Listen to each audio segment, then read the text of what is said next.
Want to give your child the freedom to explore the digital world safely with their own Apple account? First, unlock your iPhone or iPad and tap on the settings at the one that looks like a gear.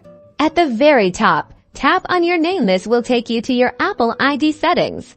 Next, select Family Sharing. If you haven't already set up Family Sharing, you'll need to do that first. It's super easy and lets you manage your family's Apple services. Now tap on Add Member. This is where we'll add your child's account.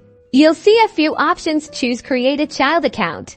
Apple takes privacy seriously. Read through the parental privacy disclosure carefully. Then tap Agree. You'll likely need to enter your Apple ID password to confirm.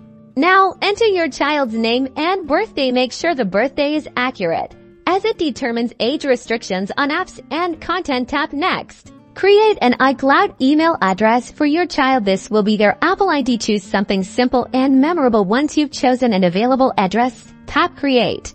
Create a strong and unique password for your child's Apple ID. This is important for security. Make sure you remember it or store it in a safe place. Tap Next. Now you can set up Ask to Buy, which requires your approval for all your child's purchases, and Screen Time, which allows you to manage how much time they spend on their devices. Customize these settings to suit your needs. And that's it. You've successfully created an Apple ID for your child, providing a safe and monitored experience within the Apple ecosystem. Enjoy.